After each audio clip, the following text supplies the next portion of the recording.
All right, everyone. In this video, we're going to discuss splitting theory. We're going to go through splitting theory, scenarios in which we can kind of distinguish subtlety between splitting pattern, and then we're going to do a variety of practice for splitting. So strap in. Splitting is definitely something that we got to have down. Now, you're probably familiar with this idea of applying this generic n+1 rule, where n is the number of non-equivalent neighboring protons. We're going to use that for the most part, but we'll distinguish some subtleties. Now, remember, proton splitting can occur within 3 sigma bonds. So that means protons on neighboring carbons for the most part. But if you're looking at, say, diastereotopic protons, you could even have protons on the same carbon split one another in addition to those on the neighboring carbon. So proton splitting is either occurring because of having non-equivalent neighbors on the adjacent carbon or non-equivalent protons on the same carbon.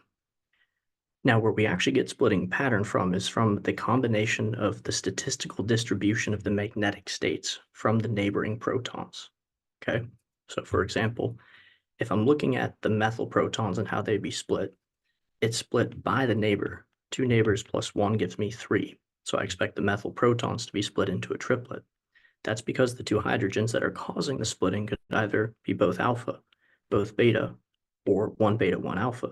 So there's 3 combinations of spin states, hence how we give rise to the triplet pattern. Similarly, if we were to look at the CH2 split pattern that would be determined by the neighbor, there's 3 neighbors plus 1, I'd expect the CH2 group to be split into a quartet by the adjacent methyl protons. And those methyl protons causing the splitting at any given moment could be all alpha, all beta, 2 alpha, 1 beta, or 2 beta, 1 alpha, hence the quartet pattern. Then if we're treating those protons kind of separately, coming back to the triplet instance, the 2 protons that are splitting, let's say that they're HX and HY, there's 2 combinations of 1 alpha, 1 beta. So we get this 1 to 2 to 1 ratio, and that actually relates to the relative heights of the peak. So if I looked at a triplet, I'd have a 1 to 2 to 1 height ratio for the peaks. If we consider in the quartet example, the 3 methyl protons that are splitting as being HX, HY, and HC, you could have 3 different combinations of 2 alpha, 1 beta, or 3 different combinations of 1 alpha, 2 beta. And that gives rise to this 1 to 3 to 3 to 1 ratio. And so if you were to look at a quartet, the relative heights of the peaks would be a 1 to 3 to 3 to 1 ratio. Okay. Now to recap what we've said so far is that proton splitting can occur within 3 sigma bonds. That equates to protons being either on neighboring carbons or even on the same carbon if they're non-equivalent. The number of protons on the neighbor dictates the splitting pattern, and if there's only one neighboring set, we can just do a simple n+1. And then why we actually get a triplet or why we actually get a quartet is based upon the statistical distribution of the magnetic states, which then also relates to the relative heights of the peaks themselves.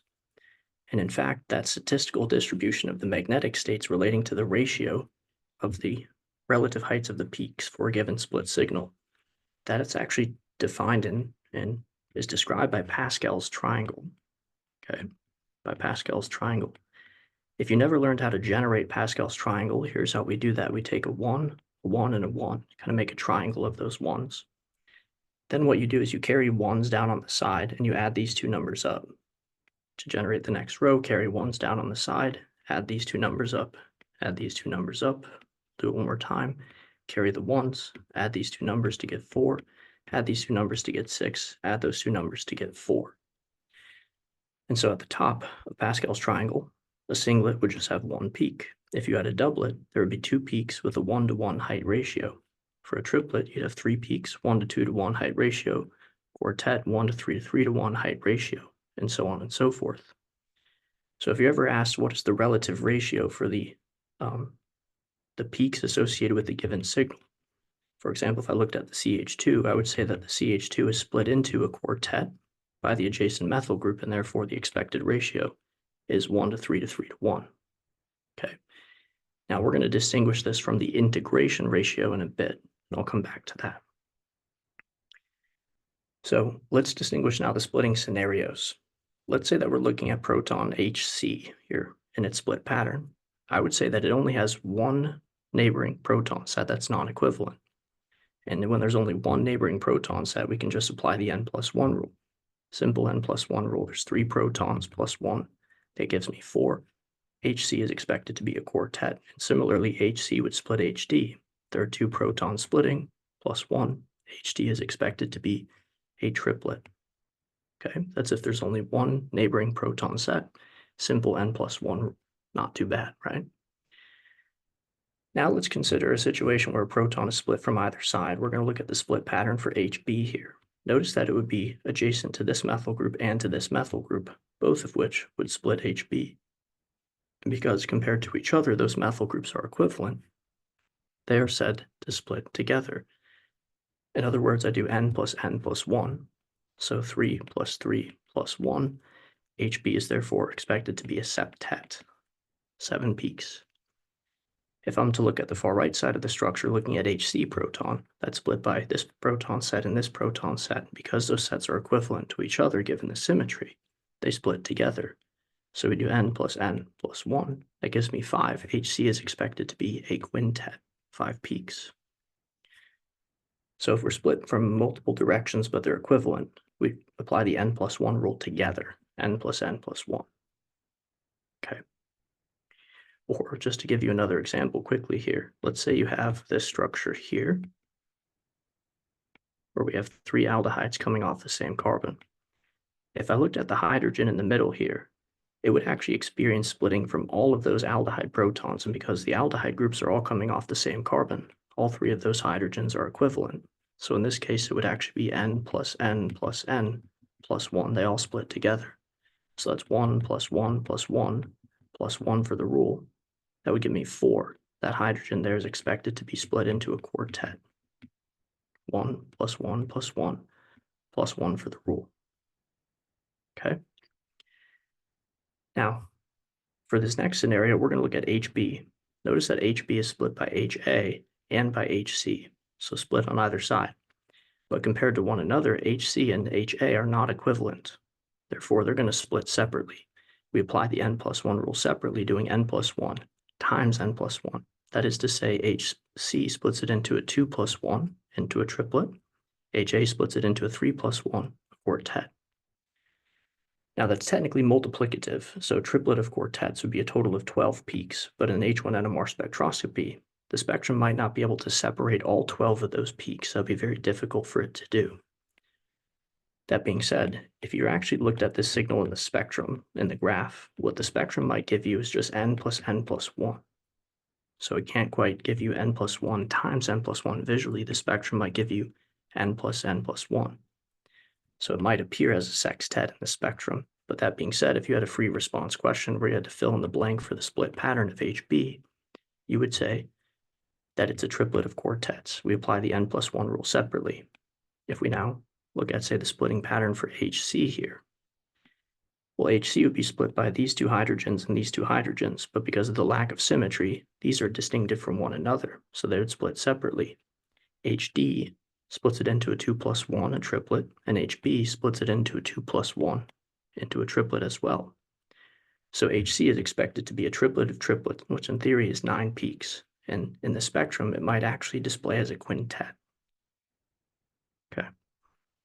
So to recap this, if there's only one neighbor splitting, simple n plus 1 rule. Super easy. If you got proton sets splitting from either side, but they're equivalent to one another, we apply the n plus 1 rule together, n plus 1.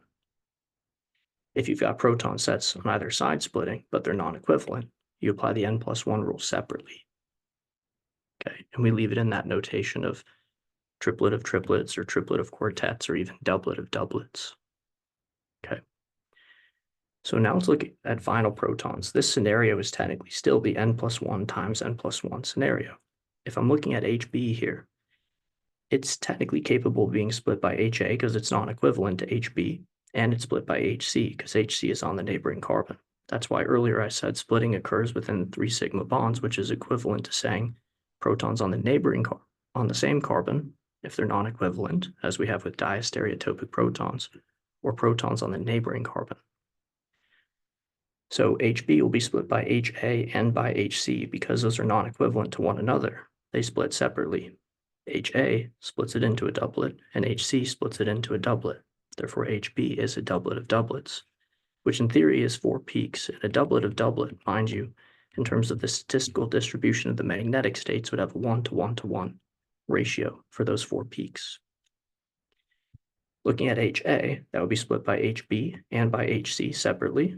HB splits it into a doublet, HC splits it into a doublet. And then if we're looking at HC, notice how that's neighboring HD and neighboring B and A.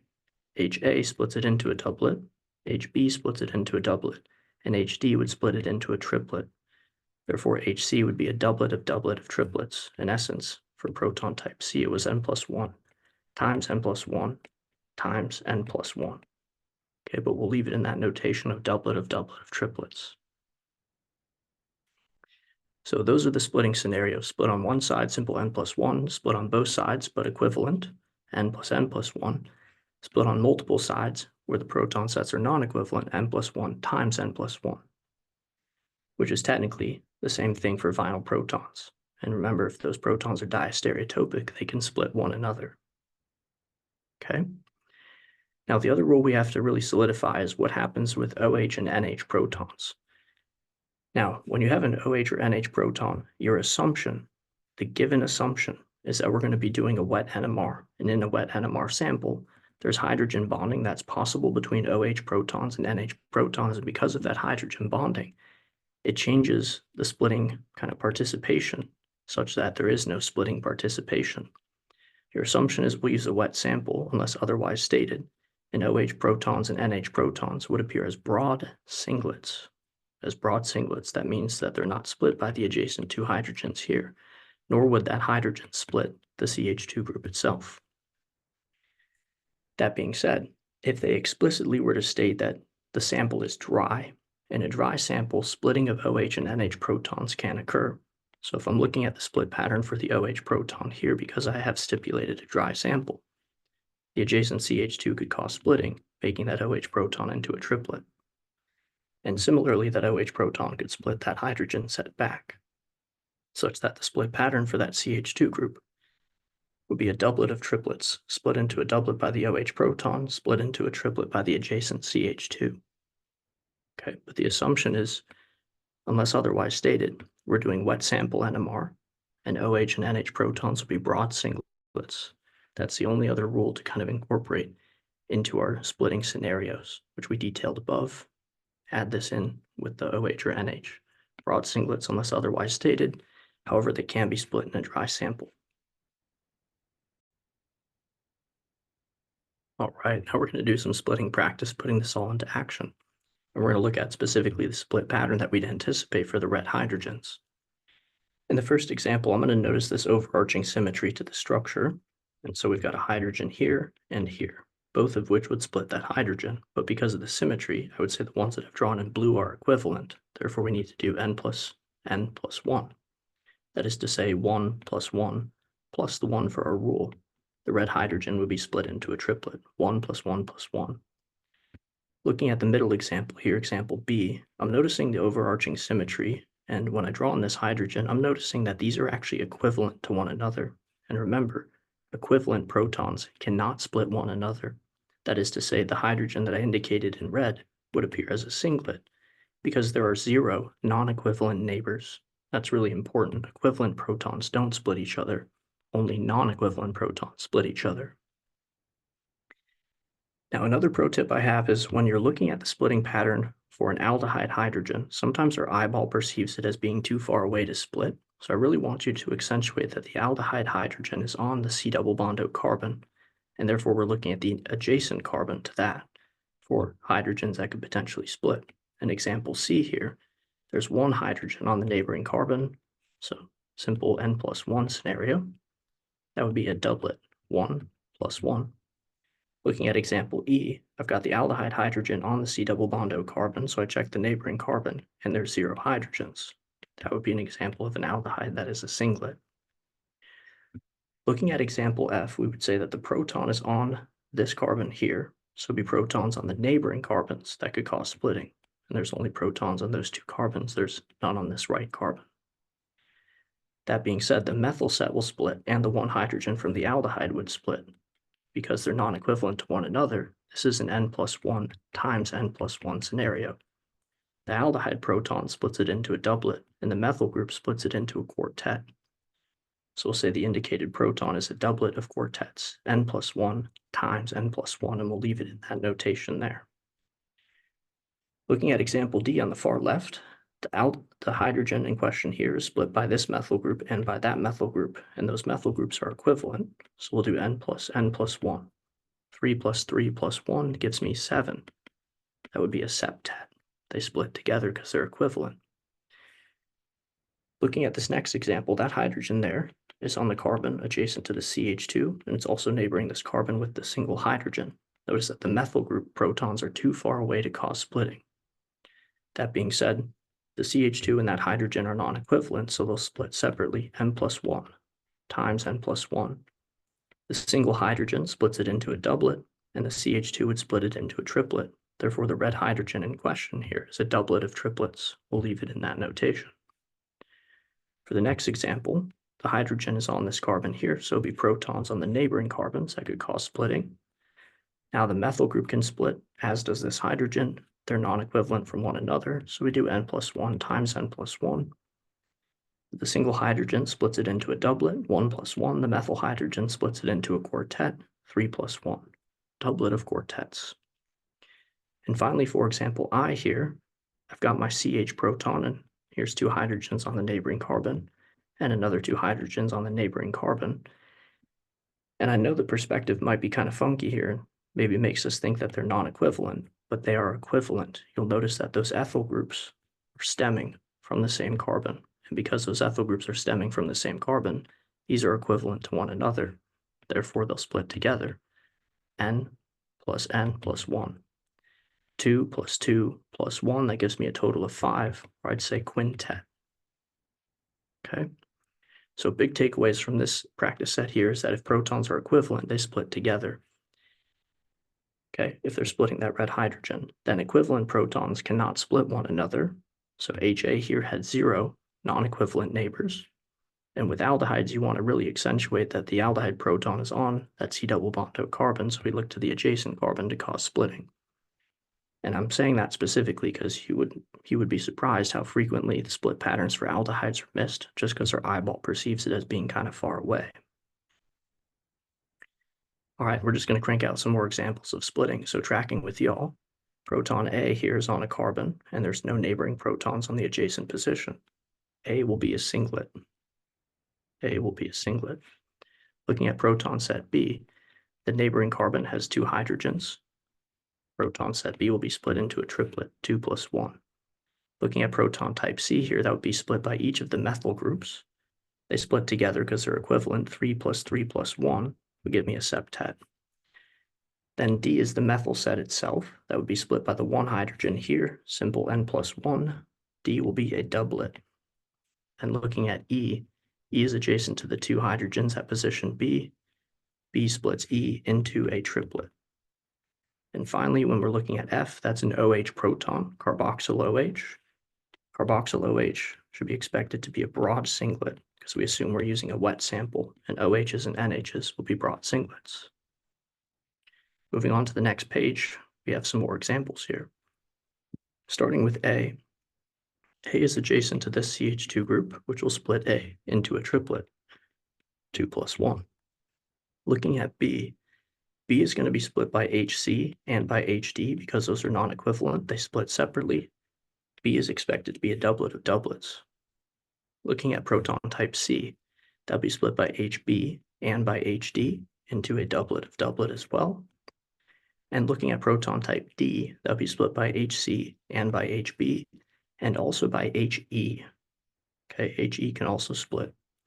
B splits it into a doublet, C splits it into a doublet, and E splits it into a triplet. Doublet of triplets for proton type D. Then proton type E would only be split by the protons on the neighboring carbon, just 1. 1 plus 1 gives us a doublet pattern for proton type E. Proton type F on the neighboring carbon, we have 2 hydrogens. Proton type F is expected to be a triplet, 2 plus 1. And now we get to G.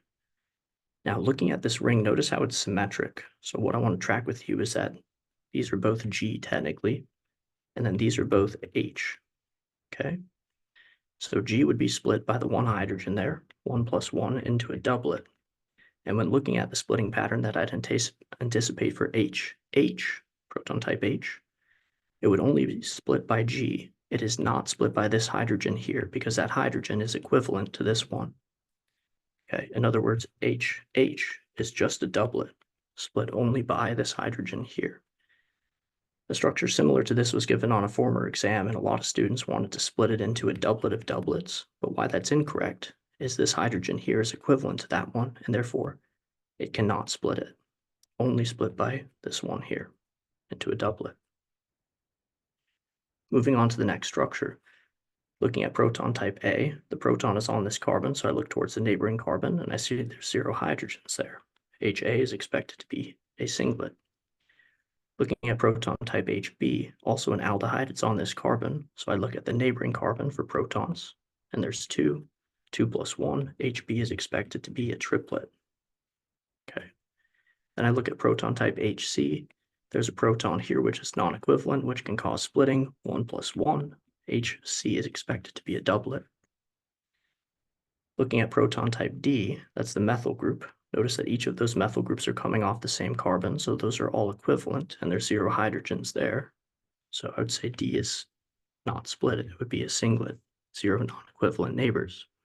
Looking at proton type E, that would be split by the 1 hydrogen of the aldehyde into a doublet, 1 plus 1. And finally, proton type F, notice how on the adjacent carbons there are no hydrogens. F is expected to be a singlet. Okay. Moving on to our next structure, starting with position A. I would say A would be split by the 2 hydrogens to the right and the 2 hydrogens to the left, but those CH2 groups are non-equivalent, so I have to do N plus 1 times N plus 1. Proton type A would be a triplet of triplets, split into a triplet by the left CH2, split into a triplet by the right CH2, triplet of triplets. B, I'm going to assume wet sample. That OH we expect to be a broad singlet. Proton type C is the 1 hydrogen here that would be split by this methyl group and by that methyl group. The methyl groups are equivalent, 3 plus 3 plus 1. C is expected to be a septet. Proton type D will be a doublet, split by the 1 hydrogen at position C. E, there's 2 hydrogens here, but to determine its pattern, I need to look towards the adjacent carbon, which is our aldehyde. E will be split into a doublet as well by the 1 aldehyde hydrogen, and then the aldehyde hydrogen is proton type HF. That will be split by HE protons, 2 plus 1. F is expected to be a triplet. Okay, always be careful with those aldehyde protons. And one last example, looking at proton type A to begin with, there are 0 protons on the neighboring carbon. 0 non-equivalent neighbors, A is expected to be a singlet. Looking at proton type HB, there's 1 proton that's non-equivalent neighboring it. B is expected to be a doublet. Proton type HC is on the ring, so I have to look at the adjacent carbons, which have 0 hydrogens. C is expected to be a singlet. Looking at D, notice how it's neighboring this CH2 group and this CH2 group, and compared to one another, the CH2s are non-equivalent, so they split separately. D is a triplet of triplets, split into a triplet separately by each of those CH2 groups. Looking at the protons at position E, they would be split by the methyl group and by the 2 hydrogens at position D. So E is expected to be a triplet of quartets. And finally, HF is expected to be a triplet just split by the 2 hydrogens at position E. 2 plus 1 gives me a triplet pattern. Okay, and I just want to revisit E and D really quickly here. At position D, it's split by these 2 hydrogens and these 2 hydrogens, which were non-equivalent, so they split separately. N plus 1 times N plus 1. D is a triplet of triplets. E is going to be split by these 3 hydrogens and by those 2 hydrogens because those are non-equivalent. They split separately. HD splits it into a triplet, and HF splits it into a quartet, 3 plus 1 and 2 plus 1. All right, so I know we just did a lot of splitting, but splitting you're guaranteed to see on your exam, probably in free response or multiple choice format. This structure right here, very similar to a former exam, and in fact, all of these structures are very similar to former exam style questions.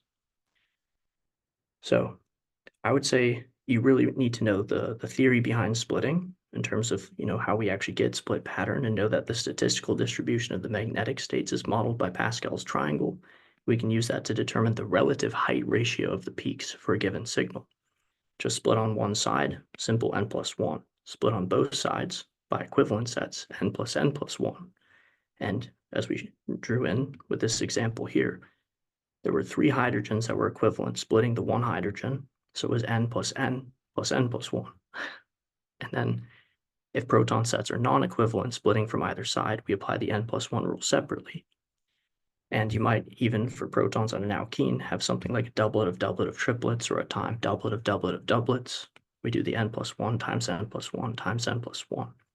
And then finally, the other rule is for OHs and NHs, we assume a broad singlet. Because if hydrogen bonding splitting doesn't occur, and if there is a dry sample explicitly stipulated in the prompt, then OHs and NH protons can be split and split other groups.